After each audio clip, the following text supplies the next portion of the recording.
A mother and her baby. A very special baby, Marion, born 10 weeks before she was expected and now needing special care in hospital because she can't yet cope with life outside the womb. In fact, even being born at the right time puts quite a stress on every baby. Consider respiration. In the womb, a baby gets its oxygen from the mother's blood through the placenta and cord. It doesn't use its lungs at all. At birth, its lungs must suddenly come into action as it breathes air for the first time.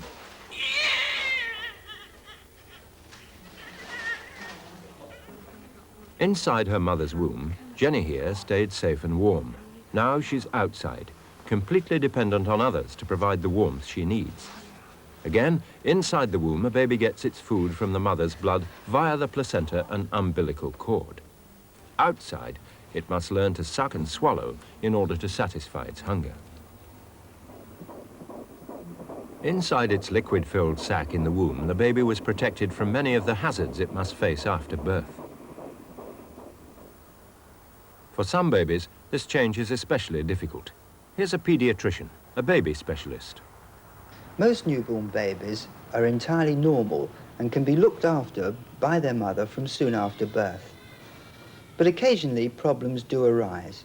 When these are minor problems, such as feeding difficulties and mild jaundice, the baby can still be looked after on the maternity unit, although in these cases it may need the pediatrician popping in every day to see how the baby's getting on. Occasionally, babies are admitted to a special care baby unit. Premature babies are looked after in special care units. These are babies of low birth weight who may also have been born too early. They're not yet ready to face life outside the womb. It's not always known why babies are premature, but they certainly often need special care, like these babies here.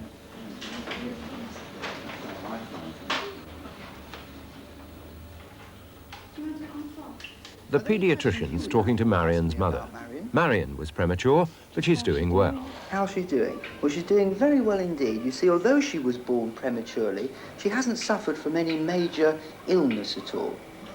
You see, it's asking a lot of a baby to be born so prematurely and yet to tolerate extrauterine life. But with the apparatus and equipment we have here, we can mimic life in the womb, if you like. We can provide warmth, we can provide nutrition, and we can provide an atmosphere which is reasonably safe from infection. And what I'd like to do is to go over the various pieces of apparatus and equipment here so that you know exactly what we're doing. Okay? Now, she's in an incubator, and you might wonder why the baby's in an incubator instead of a cot. Well, there are several reasons. Firstly, to some extent, this incubator protects your baby from infection.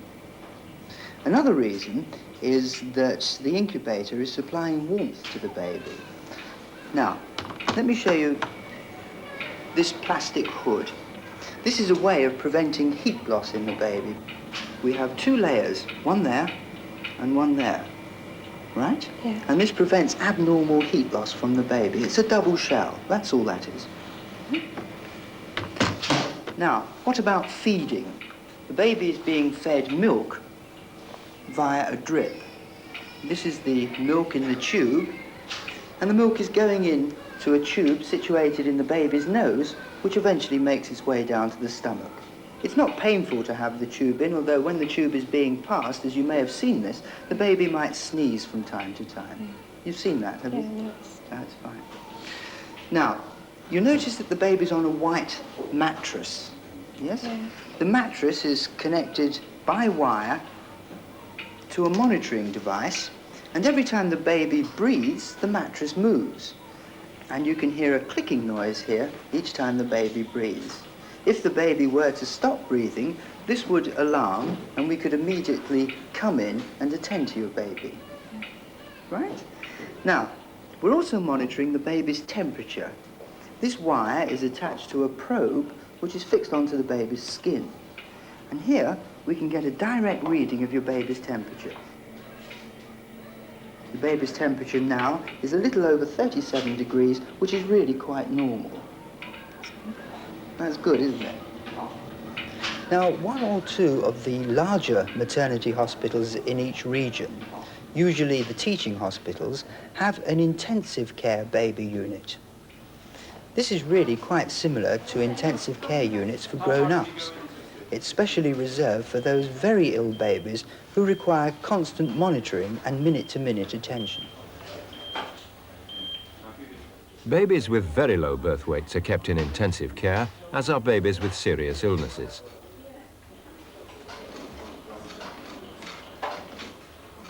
When they're a little better, they're brought out into the special care unit, like Stephen here, who was premature and became very seriously ill. The specialist talks to his mother. And the meningitis and septicemia has recovered. Is there anything else you'd like to know? No, I'm just glad he's doing so well now. Right. Now, I know you washed your hands before you came in here. Yes. And your baby's been very ill on a ventilator and might have been deprived of contact with you. So let's try and make up for it now. And why don't you touch your baby as you normally would. Let me move the heat shield back.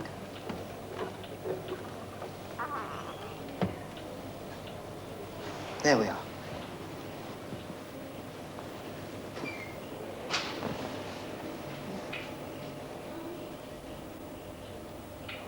Babies, however young, need to see and hear their mothers. It's never too soon to start making loving contact with them. Your baby's very interested in looking into your eyes, isn't he?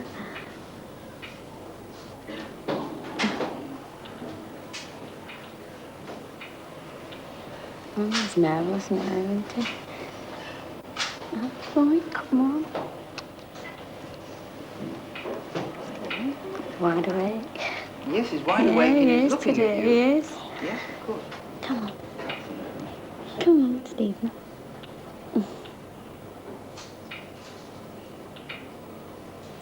Come. Oh. Stephen. After a period of time on the special care baby unit, when we're sure that the baby can suck and swallow adequately, and when we're convinced that the baby has no problems in maintaining a normal body temperature, then the baby can be discharged home with the mother.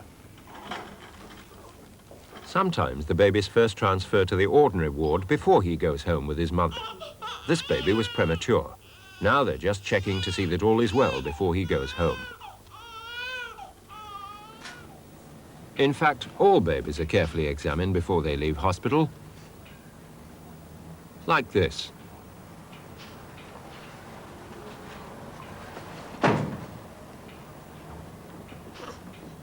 The doctor listens to his chest.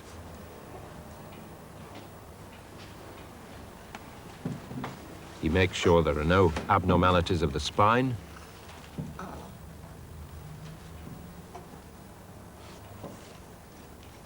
He checks the baby's hip joints.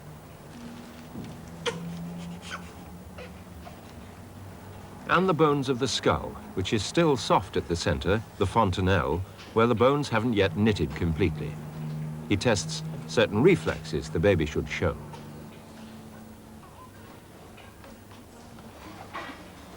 A mother and father leave hospital with their baby. There are still some things to be arranged. District midwife, Mrs. Dickinson, we've notified her that you're going home. She'll be in to see you tomorrow, all right? And that's a slip to remind you to make a postnatal appointment with your own GP 6 weeks. The mother will be visited several times by a community midwife during the days that follow, and she'll have a postnatal checkup 6 weeks after the birth.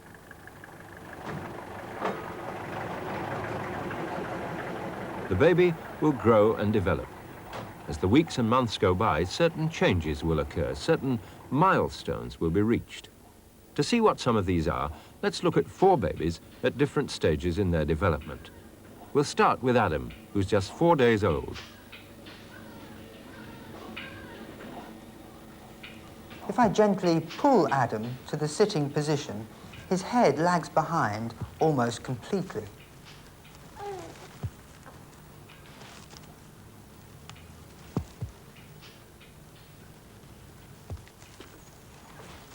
When held suspended, his head droops forward and you can notice the arch to his back. When placed in the prone position on the examining couch. He turns his head to one side.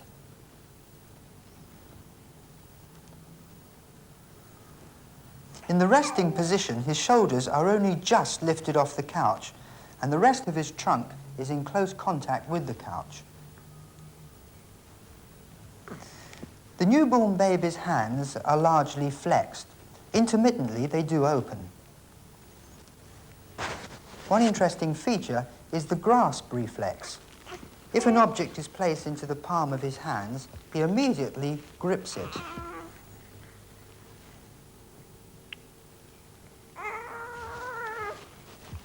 I'm exerting considerable force in trying to remove the pencil from the palm of his hand, but it is the pressure of the pencil against his palm which causes him to flex tightly around the pencil.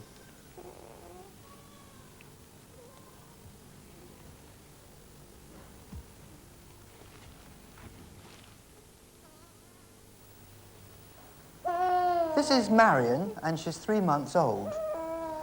When pulled to a sitting position, she still has considerable head lag, although it's not quite as complete as it would be in a normal newborn baby. When turned to the prone position, she holds her head above the plane of her body. And as we saw, this is not a feature of newborn babies. When placed in the prone position, she turns her head to one side, and she's able to lift the front part of her shoulders off of the examination couch. You will note that her hands are only loosely clenched, in contrast to a newborn baby who makes a very tight fist. I'm now going to place a small object into her hand, and the grasp reflex, which was present in a newborn baby, has now disappeared.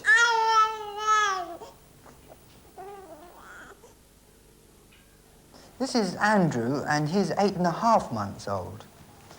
When pulled to the sitting position, there is no head lag at all. We'll just have a look at that once more.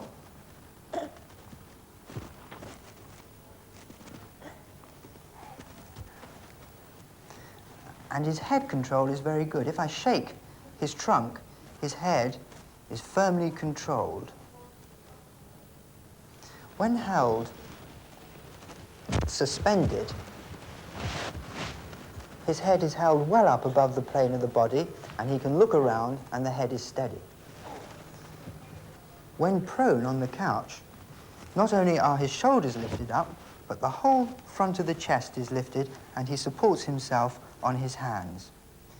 He is ready for crawling. His pelvis is held high, and his knees are in firm contact with the ground.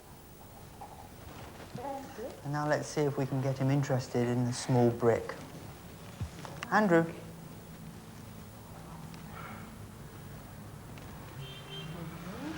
At the age of 8.5 months, he now reaches out confidently for small objects.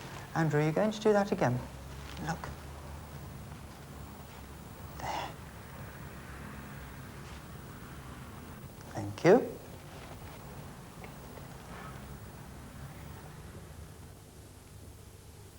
Finally, an older child. And now at the age of 15 months, Karen stoops to pick up objects without toppling over, and she parts readily with objects that she's been handed.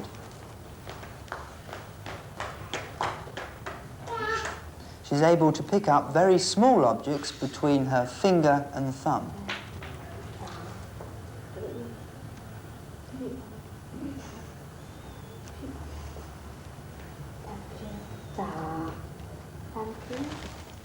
Those are some of the things that parents can see for themselves as their children grow up. And there's always expert help available if they're in any doubt or need advice on any aspect of raising their family.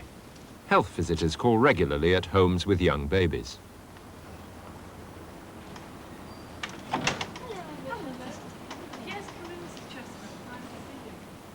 Yes, I didn't know if it was a bit sweet, but oh dear, he's got the hiccups. Dear, he's holding his head up well now, isn't he?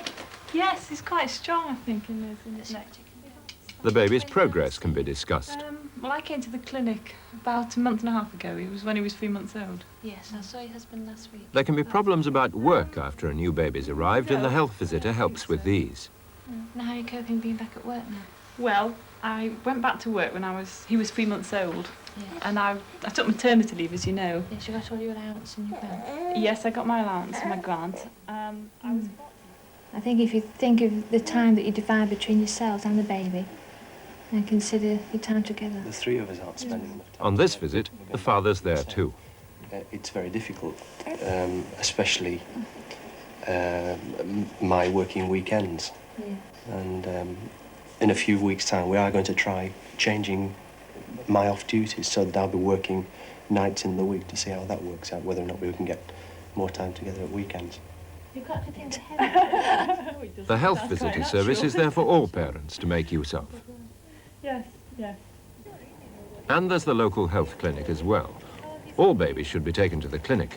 Here, there are regular checks to make sure that all's going well, and parents can again discuss any problems they have and seek expert advice. 1713. Yeah, that's a little bit more, yeah. For example, about immunisation. In the case of one disease, whooping cough, some people believe it's better not to be immunised since the procedure carries a slight risk to the child. At the clinic, points like this can be talked over. Of course, no immunisation can be carried out without the parents' consent. Mrs. Curley, would you like to come through then, please? Nice to see you. The health visit is available at the clinic too. Here we are. How are you both? Well, he's doing very well, I think. He's put on 7 ounces this week. But he's, I think he's beginning to get And his certain important tests can be carried out. Come on. This little girl's having a hearing test. It's vital to find out if anything's wrong in this respect or the child's progress might suffer.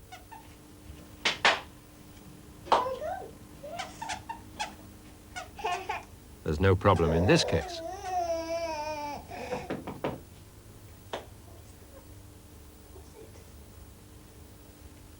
But physical health isn't everything. Of course, it's important that children should grow up healthy, but they need other things as well. A baby needs all the stimulus and encouragement his parents can give him. He needs to be loved and played with and talked to. His whole future will be affected by the kind of attention he gets when he's young. It's never too early to start. Tickle, tickle. Does it tickle? It does, doesn't it? It tickles your ears, doesn't it? Paul. And Daddy. Oh, me now, isn't it? Yeah. Oh, me now. These parents had Paul because they wanted a baby. He was looked after before he was born with proper antenatal care, and now their love and care will go on as they enjoy helping him to grow up. There'll be a lot of pleasure and much hard work. It's a very strange experience, I think, to have a baby in your house for the first time. You're not really prepared for the fact that you have to be on duty for 24 hours a day. True. You've been used to having a certain time to yourself every day. But now suddenly there's this little person, a very demanding person, who wants to be fed when he's hungry, who needs to be changed. Oh, it seems so many times a day he needs to be changed. And you don't get your nice 8 hours sleep a night.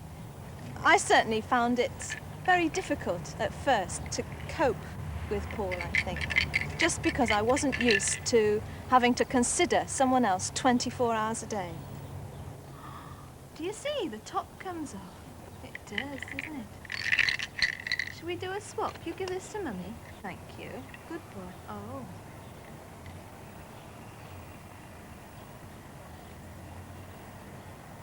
No, it doesn't, does it?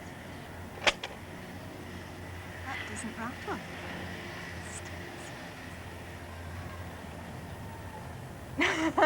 No, this was yours. You were playing with